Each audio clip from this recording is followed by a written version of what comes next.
Let's go ahead and get started.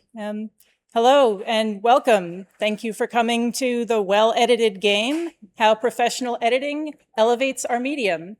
As both editors and appreciators of a well-edited game, Marissa and I are here today to pull back the curtain on the work we do and how professional editing of games can benefit creators, players, and the medium as a whole. An alternative title for this talk might have been Why 2026 is the Year of the Game Editor. For a lot of reasons, right now is a really hot time for editors in games. Editing is often considered invisible when it's done well, but editors themselves don't need to be. We're getting organized and stepping into the spotlight and making the case for why editing deserves serious consideration as part of the development process. So let's start with some introductions. My name is Jess Haskins, she, her pronouns, and I'm an editor and narrative designer, and I've been working in the industry for about 15 years. The last 10 of those have been as an independent contractor and consultant with my boutique editorial studio, The Game Editors. We're a family business consisting of me, my partner, and my mother. I work mainly with small indie and solo developers, and you can see some of the more notable games that I've edited there, including Rosewater, Foolish Mortals, and most recently, Titanium Court. And with that, I'll turn it over to Marissa. Hi, my name is Marissa Koors, and I use she, her pronouns. I've been a narrative editor in games for the past several years.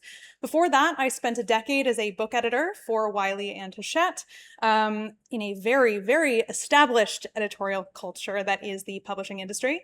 But since becoming a game developer, I've worked on indie games like Applause, Alice's Lullaby, Indiecade nominee Puckish, and Anti-Fun Block's Zoran's Run. Now for the next part of introductions, who are all of you? We're going to get briefly interactive here. So a couple of quick polls by show of hands. So first, who considers themselves an editor in some capacity? Maybe not under that title, you can define it how you want. All right, got some editors in the room, great, welcome. And then on the other side, who here has ever hired or worked with an editor on a game? All right. Also, some good hands. So that's good to see. Our not so secret agenda here today is that we want to see that number go up even higher. We want editing to be a more routine part of the game development process so that everyone who would like to work with an editor has that opportunity. So there's this ideal image of being edited that you likely have not necessarily had the chance to experience professionally as a writer working in games. That experience of having an empathetic yet objective partner, a professional who can go along with you on the writing process. Not just catching errors, but giving honest feedback, proposing improvements that serve your voice and authorial intent, and just generally having your back. This kind of supportive editorial relationship is explored really beautifully in this recent documentary, Turn Every Page. It's about the decades-long collaboration of the legendary writer Robert Caro and the equally legendary editor Robert Gottlieb. Editors love this film because it's so rare that we get a chance to see ourselves or our craft represented on screen or in much media at all, really. So in what I'll call traditional media, including most obviously book publishing and print media, but also some screen media like TV and film, editors tend to have fairly well-established roles. The titles in particulars can vary between industries, but editors in some form do serve similar functions. So at base, they catch errors and they guard against those potentially embarrassing mistakes you don't want your readers encountering, ensuring basic consistency and quality. Beyond that, they refine and elevate the material, maybe in the kind of deep collaboration exemplified by that story of the two Roberts. And importantly, in all of these media, the necessity of editors is kind of taken for granted. If you're producing something at the professional or commercial level, you're going to have it edited. Meanwhile, over here in video game land, As recently as 10 years ago, which was about when I first started editing for games, we were still arguing for the radical notion that games should have professional writers involved in projects from the beginning, not just parachuted in at the end as narrative paramedics to slap some words on top of a finished action game. Rigorously editing those words at that point may not have been at the forefront of people's minds. There's this received idea in game development, commonly repeated in exhortations to beleaguered game writers who are always wanting to put in too many words that nobody wants to read in a video game. So I proved this by finding some quotes on Reddit, the voice of the people. Or at least it's cosmically screaming id. Of course, there are many kinds of video games, and some of them do involve quite a lot of reading. Players even expect and welcome it. Maybe the real story is that no one wants to read text that feels like an afterthought, typographically rudimentary, chaotically laid out, first draft, overly wordy, unedited. John Ingold, who cares a lot about words in video games, has a quote there backing me up on this. So there are some historical reasons why we arrived at this pretty frustrating state of affairs. Games come in part from software development with a whole different set of production and QA processes that usually don't involve anyone sitting down with that stack of papers and a red pen. And there is so little standardization of any role or process in the game industry, really. People routinely doing aspects of the work that we might recognize as editorial might be doing it within or divided among any number of different departments and roles like narrative design, production, QA, and each studio defines and constitutes those departments in its own unique and special way. So as a result of all of this, we have a real lack of cohesive, professionalized, holistic editing discipline in the industry, and that has been holding us back. So with that background in mind, there are some concrete questions that we set out to address today. What roles do editors already play in game development? How can intentionally fostering an editorial culture in game development benefit both creators and players of games?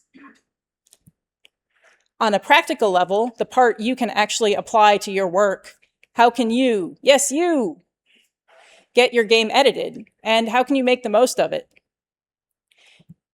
And why, apart from pure mercenary self-interest, do we keep banging on about the year of the game editor? In point of fact, not only are there already professional editors working in games, there are actually overlapping phases of professional editorial labor served by specialized roles, each with its own focus and methodology. I'll start with the kind of editor that I am, one who edits the big picture of a game and jointly evolves it with the narrative team from concept to complete story. In book publishing, we call this developmental editing. When most people think of an editor, they think of someone painstakingly redlining stacks of pages by hand in a corner office and lunching with authors in Midtown. In reality, book editors have much more responsibility across the business of publishing these days than the art of it. And having been one myself, it's not as glamorous as you might think.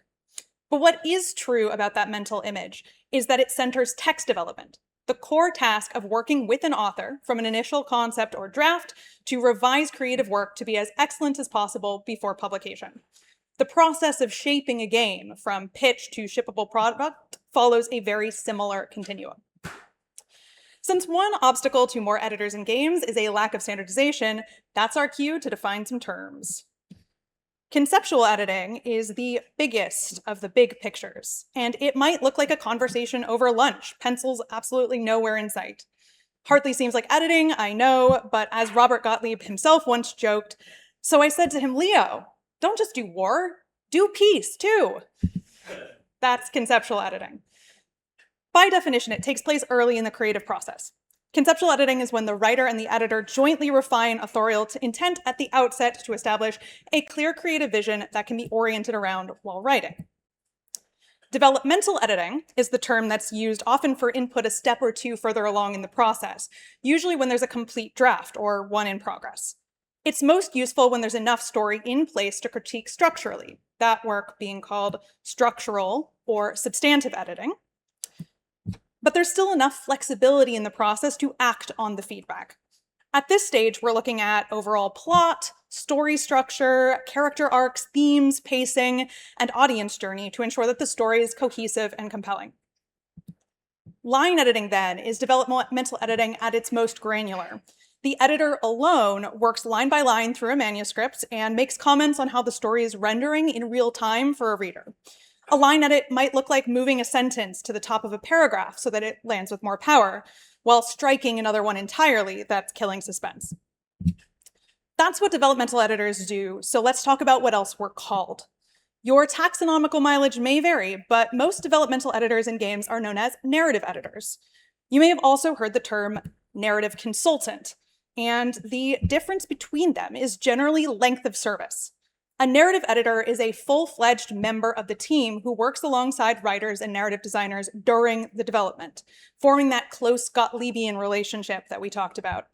A narrative consultant, on the other hand, is brought in on a short-term or freelance basis, specifically for their more objective eye. Think of it like sprinters and distance runners. Both are skilled at the sport, but a sprinter isn't going to necessarily run the best marathon, or vice versa.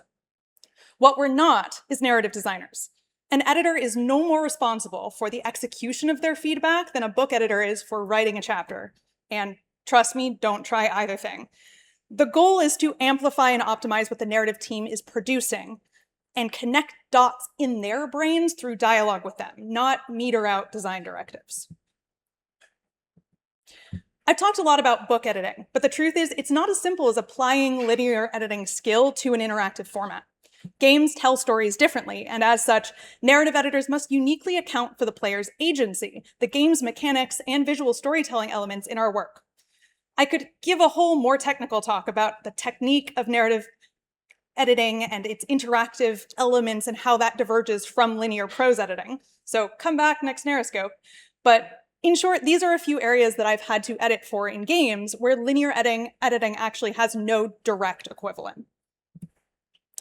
The differences, these that I just mentioned, are why I also call narrative editing for games holistic or narrative QA, where editors validate the behaviors that govern player engagement and immersion and diagnose mismatches. That means being both a part of the narrative team and an informed advocate for the player's enjoyment. Running an editorial diagnostic also helps focus the creative team on the elements of the game's execution that will actually make the most difference in closing the gap between its creative vision and overall player impact. Books or games, editing always has a single guiding purpose: shape the big picture of a story experience through the details that will make that experience meaningful. On each game I've edited, I've played a different role. Puckish needed an editor to be a systems designer, finding narrative in the physics instead of bolting story on top. Alice's Lullaby needed an editor to be an archaeologist and a surgeon, cutting away the ghost of what the game used to be. And Zoran's Run needed an editor to be a strategist, protecting the game from scope creep and keeping the focus on the real political narrative outside of the game. So, what does narrative editing actually look like in practice? Let's take a look at two specific examples in action. First up, Alice's Lullaby, a psychological horror adventure game and sequel to Albino Lullaby from Ape Law in 2024. In it, players travel through time in the surreal world of Styx to rescue a young girl named Alice from the cult of the grandchildren, while they unravel a metaphysical mystery and discover why the cult sees them as a monster. When I first came into the game, it had been stuck in developmental hell. The first build I played was, being frank, a Frankenstein's monster, a hybrid cobbled together from the levels that had since been scrapped due to an overambitious original vision that caused years of delay and had already lost the sequel the momentum in the market of its predecessor. Levels built for an open world structure had now been bolted onto a linear progression. A sprawling lore document referenced characters and locations and plot points that no longer existed in the playable build. The development team was exhausted. They knew it was broken, but felt paralyzed, and every conversation about cuts spiraled into relitigating why the original vision had been abandoned in the first place. The design doc told me what the game used to be, but the game itself told me what it actually was. Somewhere where you can play a narwhal, but also those were two very different things. I conducted a build autopsy. I played through the entire build, cataloging every narrative beat, character appearance, and lore reference. Then I created a ghost content map, tagging things like exists in build, referenced but missing, needs first game knowledge, and lore doc only. Suddenly, the creative director could see the narrative structural problems of the game at the same time as his view of the story across different installments.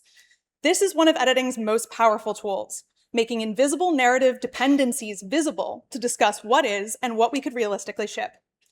From the massive lore doc, we pulled out 8 to 10 story beats that were essential to Alice's narrative, and then focused on tying those together with a single but meaningful player choice at the end. Everything else went into a deferred world-building document for the next game. At the same time, I built trust with the creative director by asking questions that achieved a legible scope, but an achievable one, and fleshed out the story Bible so that future narrative priorities were documented for the next game. The game that shipped wasn't the original vision, but it was coherent. The convoluted Frankenlore actually created an opportunity. By converting cut content into note pickups and environmental storytelling, the game world felt deeper than the playable space.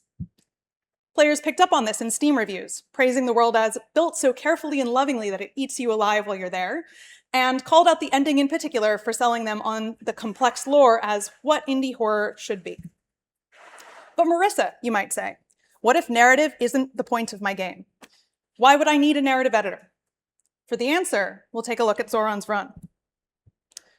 Zoran's Run had a hard deadline, launched before the 2025 NYC mayoral election, and an unusual mandate. The game's purpose was to bolster a politician's campaign and to create a fun, accessible experience that could be shared on social media. The game itself is simple. A snake-style runner where Zoran Mamdani navigates through neighborhoods, collecting supporters and talking to NPC constituents. But the team wanted to keep building interior narrative, dialogue trees for Zoran, character arcs for recurring NPCs. They were, in effect, designing a BioWare-esque ARPG. But the target player was someone who might not actually even call themselves a gamer. The real narrative, the one that mattered, was out in the world. The question that crystallized this for the development team was, when someone finishes playing this game, what do we want them to do? The answer wasn't feel invested in Zoran's backstory, although many of us are. It was feel like Zoran cares about their community, remember 2 to 3 things about his platform, have fun, and ideally share the game and vote for him. We determined that the game's fun came from speed and gameplay, not story. So we implemented the 6-second rule. If a story moment took longer than 6 seconds to parse, we ruled it too complex for scope. It worked. In the finished game, Zoran functions as a completely silent player stand-in, not as a protagonist. The script of the game was cut to a mere 16 pages, tight, economical, and focused on jokes and pop culture over narrative. The collectible artifacts were the real storytelling, succinct, in-world documents inspired by real-life events that tell the story of the 2025 NYC mayoral race. Zoran's Run launched 2 weeks before the election and still has 100% recommended reviews on Steam. Not one of them mentions story. The takeaway? Sometimes editorial work isn't about powerful storytelling at all. Impact is governed by how well the game's execution delivers on its intent. As you can see, the shape of my deliverables as an editor varies depending on how the team prefers to receive feedback. In books, developmental editors write editorial letters, comprehensive feedback documents detailing the strengths and required revisions for a manuscript. These letters translate complex structural and substantive critiques into an actionable roadmap to elevate that narrative. For games, this takes the role of script notes. Sometimes I'll also record audio diaries as well to capture my real-time reactions while I'm playing the build. And I've also created new narrative documentation whole cloth, ranging from story maps and branch audits that surface structural issues visually to lore bibles and wikis that serve as a source of narrative truth. More important are regular ongoing conversations with the narrative team during story ideation, although for a narrative consultant with a time-box stint on the project, conversations and revision passes may be capped based on the contractually agreed deliverables that are used to actually calculate their fee. All right. So next, I'll talk a little bit about the part of the process that I specialize in, the nitty-gritty, copy editing and proofreading. So before becoming a game designer, I did legal proofreading and copy editing agency work in advertising, corporate communications, and medical editing. I sat in fluorescent lit offices with big stacks of paper and a red pen and made little squiggly marks that look something like this. This isn't my picture, but you'd find many of the same style guides and copy editing handbooks on my own bookshelf. So this is where I got my editing chops. Developing my own editorial practice for games meant translating these traditional skills to the world of game development. So let's define a few more terms we might encounter from this world of traditional editorial services. Again, the boundaries are blurry, and different clients and editors sometimes use different names and definitions. So line editing, also sometimes called substantive editing or heavy copy editing, can be the fuzzy transition between the kind of developmental or narrative edit that Marissa talked about and the copy editing work that I do. It involves making revisions at the line or sentence level for clarity, consistency, rhythm, tone, voice, flow. You're not adding new content, probably, but you're perhaps cutting or making significant changes to the wording. Straight copy editing, sometimes called a light or medium copy edit, is primarily making edits for correctness and consistency, as well as for clarity and flow. That includes grammar, mechanics like spelling and punctuation, and style conformity. Often when a prospective client queries about a job and says it just needs proofreading, what they really mean is a copy edit. If they don't already have an established style guide, for instance, and in games they pretty much never do, I'll select and enforce one. I prefer Chicago. And I'll create a project style sheet. Editors need to be ready to work to understand clients' needs and educate them about the different services we offer, because we don't expect them to be familiar with these technical distinctions between terms, because even professional editors can't always agree on them. So proofreading is actually a separate step that usually involves reviewing formatted text in its final layout, like a printer's proof, after it's already been through copy editing. In addition to catching errors that made it in through that process or were introduced in corrections or layout, a proofreader is often looking for a different set of formatting and display issues, like where line breaks happen and where text flows across a page or a screen.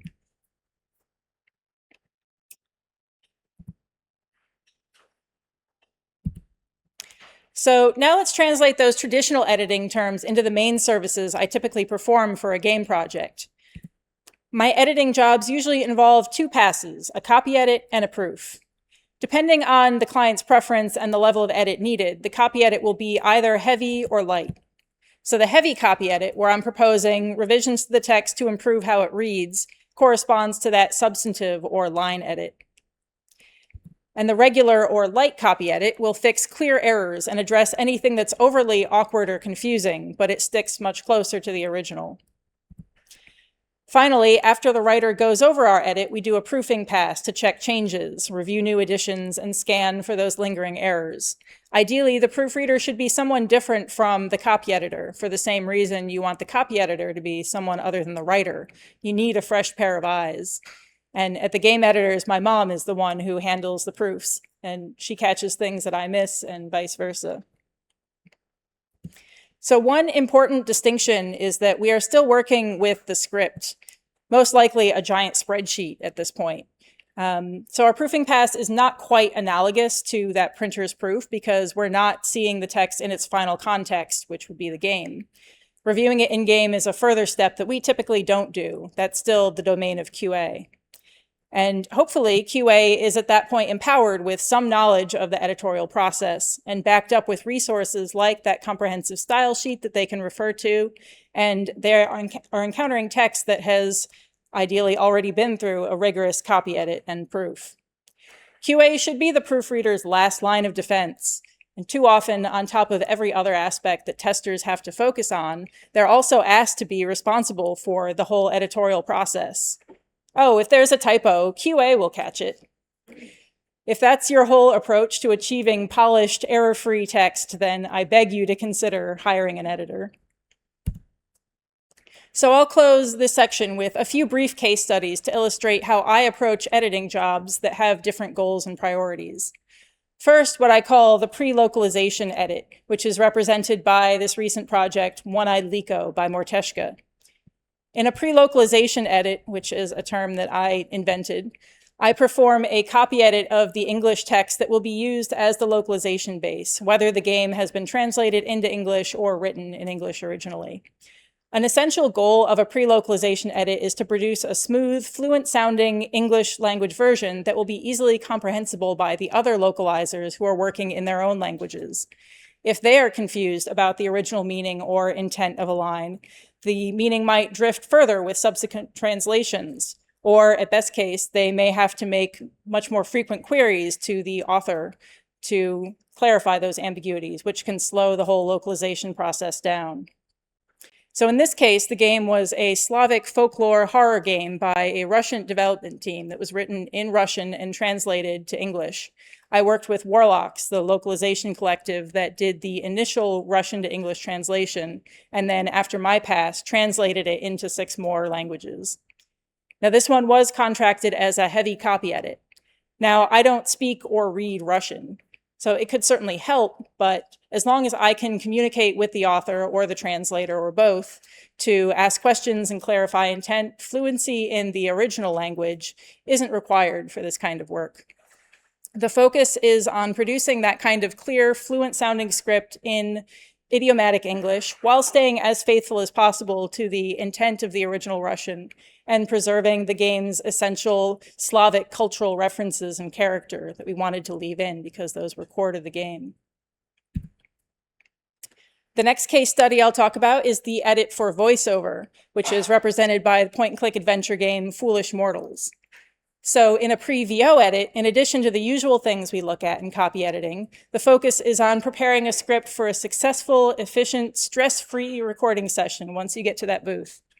That means making sure the dialogue sounds smooth and natural by tackling stilted or awkward phrasing, tongue twisters, run-ons, or anything that might look good on a page, but trips actors up when it's actually spoken out loud. It can be good practice to have writers and editors sit in on recording sessions. In the role of a kind of script coordinator, they can keep tabs on continuity, note where an actor added an unscripted contraction or flourish, and advise the director on pronunciation or narrative context for a scene. But what you don't want to be doing is spending your precious booth time negotiating rewrites on the fly and by committee as actors stumble over rough spots that a copy editor could have taken care of earlier. One option for a pre-VO edit is a heavy copy edit to not only smooth out dialogue, but trim it down by shortening and condensing lines. Aside from a punchier and breezier script, the process can yield obvious direct savings if it results in fewer or shorter recording sessions with more efficient takes. This one happened to be a light copy edit, so we didn't make extensive changes beyond basic corrections and issues that would show up in the VO.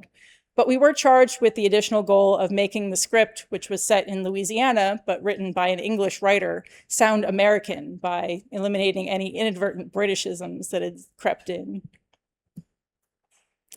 And the last case study that I'll mention is what I call the light touch edit, exemplified by Titanium Court. So this is my rebuttal to the confoundingly common idea that editing is only needed if the writing is somehow non-fluent or novice, awkward, mediocre, error-ridden, or otherwise problematic. If the writing's good, why would you need to hire an editor? Editing is like remedial, right? Well, think of book publishing as an example. Editors aren't brought on because authors can't write good. It's a matter of basic quality assurance, which is why I'm here to tell you that 2-time IGF Grand Prize winner A.P. Thompson is a really good writer, actually. And Titanium Court's script was dazzling long before I got anywhere near it. The voice and literary style arrived fully realized, and my goal was to respect that with a very light touch edit. And still, my mom and I touched almost every single line of the 120,000 word script before we were done. So much of what we did was about consistency, imposing some common rules for things like gameplay terminology, capitalization, formatting, and special text effects that had subtly shifted and gotten slippery over many years of solo development. In the end, the word you is still styled 3 completely different ways depending on who's talking, where in the story you are, and whether you're playing as a sentient building in the far future. So it's a pretty weird game. You've just got to play it. Also commas. If you see a comma in the game, chances are we put it there with AP's grudging acquiescence. It's nice to be able to point exactly to a particular contribution that you made. So we've shown you what the process of working with an editor during development can actually look like, and let's say we made such a good case that we've sold you on having your game edited. 2026 is the year of the game editor after all, and you don't want to be left behind, do you? You want to try this out for yourself. So where do you start? And how can you make the most of having one of us professional red pen wielding wordsmiths around? First things first, pin down when in the process you need editorial support and what kind, which likely depends on what stage of development your game is at. If you're in pitch or pre-production, that's an optimal moment to bring on a narrative editor as someone who will stay on your team. But that kind of early, more intense editorial involvement won't necessarily be appropriate for all projects. Developmental editing is just as useful around alpha or first playable builds when reordering levels or tweaking characters won't cascade into downstream chaos. Yet. More granular editing of encounters, cutscenes, and dialogue branches are still in scope for beta, which is a good time to bring on a narrative consultant. But once you're at text content lock and the script is near final, editors will primarily copy edit and proofread for just that final coat of professional polish. Once you know when, the next step is where. For now, most of our work comes from word-of-mouth referrals within the games industry, from editorial directories and databases as well. Both Readsy and the EFA member directory have specific filters for games, gaming, and lit RPG. If all else fails, take a look at the credits of your favorite game. Chances are, if you liked playing their work, you'll like working with them. Editors in credits? Yes, we've been here the whole time, although finding a game editor can admittedly be a bit of a ramble through the digital Wild West. To make it easier to find us, we're actually working on a directory of editorial professionals where you'll be able to go to meet your new favorite editor. So you know what kind of editing you want, and you have a name picked out. So congratulations, you are ready to query. But your cursor is blinking in a blank email, and you want to say more than, "I'm looking for a game editor." Although, that's not a bad start. Never fear, we're here to help. The best queries have 5 main elements: concept, specs, needs or goals, deliverables, and logistics. For initial outreach, you can keep the concept as brief as a log line, establishing the genre, medium, and tone of your game. Editors generally set their pricing by the word rather than by the billable hour, so the most important spec is how many words you have or expect to have. If you have a script, even if it's a partial or a sample, send that to us with your query as well, along with details like the stage of the game's development, platform, format, and intended player audience. Next, we want to hear about you. What level of editing are you actually looking for? And what do you already suspect might need work? Are you worried about the pacing, character voice inconsistency? The more specific you can be about your concerns, the easier time that we'll have meeting your goals for the editing process. Speaking of deliverables, we said before that they can vary by project and team, so this is the time to tell us how you like to work and what your expectations are. Are you bringing us on as a full member of the team or only for a specific phase of development? If you need help developing those lore Bibles or style sheets we talked about, now is the time to tell us. If you prefer meetings to Zoom calls, well, or even script notes, say that too. And finally, those sweet, sweet logistics, provide us with the numbers and dates for your development timeline, internal and publisher deadlines, and your budget range for the work. What are the team's work hours and what time zones are involved? How do you like to communicate? Email, Zoom, Discord, and what tools are you using? Of course, working with an editor is more than just agreeing on deliverables, and discerning the best fit is a two-way street. What should you ask when you talk to us? I promise we don't bite, and we want you to ask questions. Our past experience, our editorial process, our policies on AI use, and our collaboration style are all fair game. And don't be afraid to ask for a sample edit to get a sense of our work. Just be sure to pay us for it. If the initial query goes well, an editor will request even more information that you'll want to have ready when we inevitably ask for it. We've mentioned a few of these already, like a complete clean script in correct narrative order, or at minimum, a complete outline, word, line, and node counts, and a sense of the type and level of editing that you need. Other essentials include a tools setup or walkthrough and helpful supporting materials like a gameplay video or a playable build. And if you want to be an editor's favorite princess, we'll be extra impressed with a list of comp titles and your draft in screenplay format. No pressure. Working with an editor means entering into that ongoing creative collaboration, which inherently involves both conflict and productivity. The exact character of this relationship is unique to the concoction of temperaments, personalities, work habits, and a clear understanding of each other's respective responsibilities. The developer's job is to make the best game possible, and the editor's job is to help the developers achieve that goal. But if the developers try to keep an open mind and the editor isn't intrusive, you'll be well on your way to a collaborative editorial partnership that Gottlieb himself would have envied. To get the most out of this relationship, remember, the reason most of us became editors is because we have great respect for writing talent and also slightly distanced judgment. You are the narrative authority, not us, but constructive disagreement can open higher vistas for the game that arises from that dialogue. Trust me, we'd rather do our job than yours, and to help you do yours, we need feedback too. If our work isn't helpful, tell us and we can calibrate as we go. And most of all, use us across your team. We're great connectors, translators, and organizers because our remit is the game as a forest, not as trees. We may be word people, but you can use us to insist on more from less across your whole team. In fact, if you want your investment in an editor to have the greatest possible impact, sit us down with developers from disciplines outside of narrative. Editorial culture benefits the entire development team, and our feedback is more valuable with all the constraints in view. Doing your own self-edit pass will also help us keep attention on the bigger problems than basic prose cleanup, and asking focused questions like, is the player motivation unclear in Route B, will get better answers than, does this work? Building editing time deliberately into your development schedule and leave time between text content lock and any step like localization, VO, recording, or QA that requires final polished text. Contact us for quotes early and look at tools like the EFA rate charts to get a ballpark sense of cost. And the biggest pro tip of all, budget for editing. If you're a publisher, get in the habit of putting games through regular editing proactively, not as a remedial step or quick fix. And if you're a developer, negotiate for editing funds along with other polish or post-production services that publishers cover, like QA, localization, and marketing. Back to the reason you're all here. 2026 is a hot time for editors and games. But why is it happening now? For one, we're coming together. Jess led the charge to organize the Game Editorial Network, a community-led group for editors and other professionals in editorial support roles working in and around the game industry.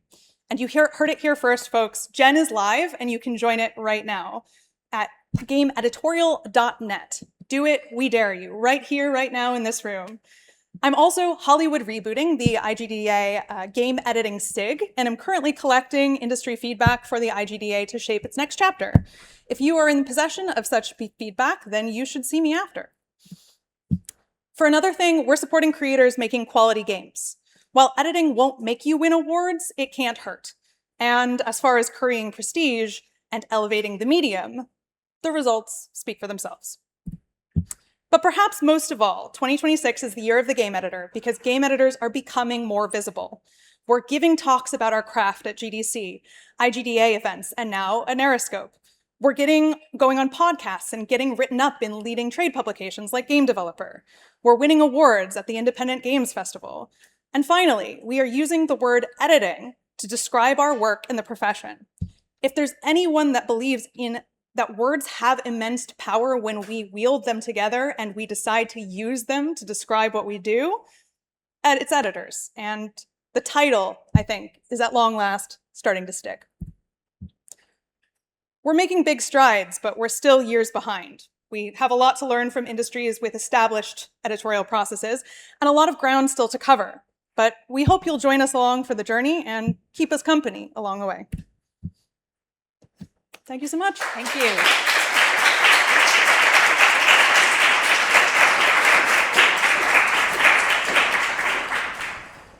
think we've got a little bit of time for questions. I saw your hand first. Go for it. Me? Yes. Oh, all right. Two quick questions. One, what are your perspectives on the Oxford comma and its use?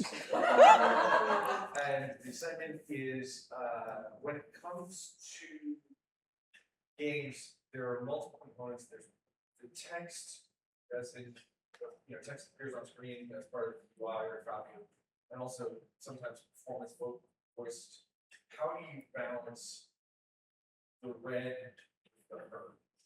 All right. First question was thoughts on Oxford comma. I mean, you're the copy editor. I guess that one's for me. I am pro, but it is a matter of style, meaning that there are multiple options available. Neither of them is right or wrong, but establishing the style will let us know so we don't have to wonder every time we come to a comma, do we put it there or not? But I like it. I am also pro, but because it's stylish. That's a great answer.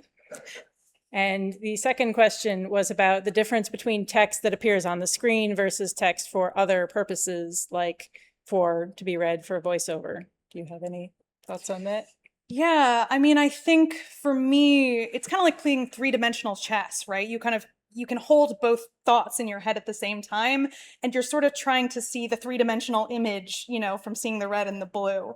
I think when I think about voiceover, I also inherently have to think about cost, because coming from book publishing, an editor is also sort of a commercial midwife between the artistic process and the business. And I think, when I first see revisions to recorded voiceover, I go, oh God, that's, big dollar signs. So I think I try to think very, very hard about whether or not, like, what the impact of that kind of edit will be before I make it, knowing that it will cascade into big dollar signs that could have potential ramifications down the road. But if the artistic integrity of the work is really essential, like if that whatever happened in the booth, like, is really going to impact the impact of the game in the player's mind, then it is worth the dollar signs, and that is the argument you make to the business. Yeah, and I make a distinction when I'm copy editing. That's why I showed like the VO edit looks at some different things than like I need to know, like, is it going to be voiced? Do you not know? Will it be both voiced and read? So if it's going to be voiced, obviously it has to be pronounceable. Titanium Court as a counterpoint is not voiced, and there are things in there that would not work as voiced. There are like visual and like punctuation and like text, like reading jokes and gags that, like when a character gets drunk and they start like slurring their words, it doesn't sound like a transcription of a person verbally slurring. It sounds like a person slurring all over this keyboard because it's visual. So sometimes you do need to know which one it's going to be. Keeping in mind as well, just the idea of like anything that might require another discipline to actually be a part of the revision process, you have to think both about that kind of cross-functionality and what that's going to take to engineer, and whether that department is also going to consider it worth their time to do the thing that you need. And again, that comes back to, is it really going to have an impact on the overall creative integrity of the game, or is it kind of nice to have? Claire. Thanks. Can you elaborate a bit more on what you call the style sheet is, that's different from a style guide? One thing that might be missing for people was that style guides, it wasn't going to be a brand. Like, you can have your brand across games, maybe you should have that, and that's also probably a developer. So, like, what's a style guide? What other kinds of things do you cover? And second, can you talk a bit more about like how do you calculate your drinks? Because I find that when people see, editing, like copy editing, number of words, that's it, because that's all we deal with. So it's like, what are the kinds of things that people should be aware that are also part of the job that add to the rate that might not be just number of words? Number of words helps us know scope, but not how much we have to do. Right. Yeah. First question was about the difference. What is a style guide versus a style sheet? So yeah, I actually had slides on this that were cut for time, but great question, so let me talk about it anyway. So there is a style manual, which is like Chicago or AP or in other fields, AMA for medical editing. That is a published big reference style guide that is usually used across a discipline or industry. And that's the base for any project. And then you might have a house style guide or a series style guide that is a collection of, things particular to, like, for this brand or for this game series, we use Chicago, but we don't like the Oxford comma around here. So no Oxford comma, or whatever kind of overrides or specific preferences. Then I'll also talk about the style sheet, which is the per project document that I usually create and produce as deliverables during the edit. You might, especially if you have an editor involved early in the process or embedded with you, it would be great if your writers had one of these, or if you were building it internally so that they could say like, hey, do we use the Oxford comma here? Or how do we show emphasis? Do we use all caps for shouting? Do we use italics? Things like that. And also records any specific names, special, like I have a template that I send out to clients that asks a bunch of questions like what character set are we working with? Can we have like accented characters? Is that even supported by the font that's going to be used to display the English text? Like, can we write resume with a apostrophe E or a accented E? Things like that. Like, do we have italics? Like, what are the tags for showing special formatting? And that'll all be recorded in that document that I create and share with the client, which is usually used only by me and my proofreader. If there's localization or other steps after, they might see it, but the earlier you have that, the more your writers can use it as a guide to actually make it more consistent to start with. Is there anything you wanted to say about style guides? You are the expert on style guides. Of course. And the second question, remind me, was rates. What else goes into the rates that we calculate besides word count? I'll let you take that. Yeah. So, I mean, I like to give the example of the editorial letter that I mentioned. So in book publishing, what that is generally like imagine a 30-page essay that someone writes after reading your manuscript with subsections on like theme, tone, character, long line plot. That work, well, number one, you write 30 pages. Number two, you have to do the like sort of critical thinking and thought to have opinions on each of those specific things from both a design point of view and an artistic integrity point of view. It's the making a forest out of the trees that I think is what the editorial letter is meant to help the author do. But also, it's the reading time, which for a long manuscript or a game, I mean, for a game, it's about playability and how long it takes to play the game and also sit with each room and frame and think critically about that. That's also part of the rate. So the longer the game and the bigger the game, the more expansive the world, also the more expansive the lore, the more that the editor has to learn about the IP, the more time we have to take to do that as a kind of extracurricular activity. So that sort of gets baked into the rates too. If you have a really intensive fantasy game, for example, that takes a lot more specificity than a, long line, very quick, like on rails, single playthrough kind of game. So that sort of thing depends. And also the depth of the editorial work itself. So I talked about those levels of editing and Jess did too, like heavy copy edit, light copy edit. That will impact rates. So, a kind of breezier, shallower review of something will always be cheaper than kind of the more intensive, like bit by bit, word by word, room by room, screen by screen kind of edit. Most copy editors will ask to see the full script or at least a very representative sample to determine that level, because you might say, oh, it just needs a proof, which usually means copy edit, or a light copy edit, but then we might recommend something deeper or want to discuss the options. So we can usually offer a range, which is sometimes drawn from those traditional editing services. We mentioned the Editorial Freelancers Association, which has a website where they show like a rate chart estimator for lots of different, for fiction, nonfiction, medical editing, all these different fields, and kind of using those like it's kind of fiction, kind of technical, like there's no specific category for games, but you can maybe get a ballpark idea from that. And then usually your editor will want to see the script and then decide based on the level you agree and what the work they think it'll take, what the actual per word rate will be and like how many passes. Yeah. Also tools. So if you need someone who has familiarity with Unreal and like knows how to work in Unreal, like that's another level versus somebody who comes from linear editing and maybe like that's not necessary. Similar for like mechanics tracking. So that's another level of edit where, if you really want to see, is the character leveling, working alongside the story and in tandem with it, that would be sort of an extra level of that cost as well. And we have no one here enforcing time, but I'm going to go rogue and take one more question because I think we probably should be out of here by now. Yes. How would you differentiate what a narrative editor does versus other creative, like creative direction, other materials, or that distinction? Yes, so I could take that one. So the question was, how would you distinguish a narrative editor from, say, a narrative lead or a creative director or someone in a more managerial role? And I would say that a narrative editor is kind of like a second brain for a narrative lead or a creative director.